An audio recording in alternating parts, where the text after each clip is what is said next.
those people who are outspoken, bloggers, tweeters, and so forth.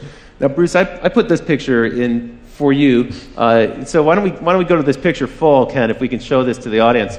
It says, premises protected by a false sense of security.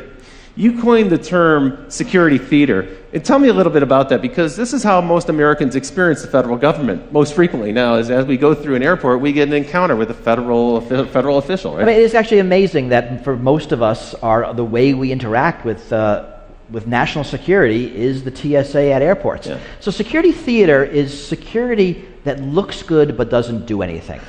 So a great example is, I don't know if people remember, right after 9/11, if you were flying, you saw National Guard troops at airports. They were just after security checkpoints. They were on a rubber mat. They had uniforms, carrying a big gun. They were like 20. I mean, they were kids.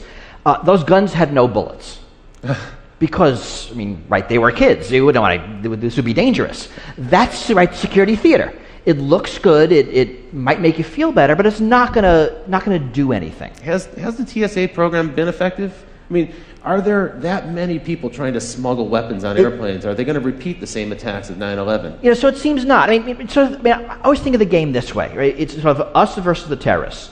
So we screen for guns and bombs, and the terrorists use box cutters. We take away box cutters, they put a bomb in their shoes. We screen shoes, they use liquids. We limit liquids, they put a bomb in their underwear. We have full body scanners. They're going to do something else, right? This is actually a dumb game. It is a dumb game. Right? It's like shutting the gate after the horse is gone. I mean, so the smart game is you pick your attack, I pick my defense, and we see who wins. The dumb game is I pick my defense, you look at my defense, you pick your attack to bypass the defense, and right? So it seems that the TSA has largely been irrelevant, and they will talk about their success stories, and it's how many knives they take away, and they found somebody wearing a fake army uniform, and they confiscated a snake. I mean, this stuff is actually on their website, and they're proud of it. They used to show some of the confiscated weapons in the early days, but I think that's tapered off now because most people have learned don't bring a weapon. Or people do forget. I mean, people do bring guns on airplanes because they forget. It is kind of weird. You'd think everyone would know by now. But also, people buy souvenirs, and there's like a knife in the wooden statue, and they didn't realize it. That's true. Snow globes are now legal again. I mean, you couldn't bring snow globes on airplanes. We're not actually sure why, but now they're okay.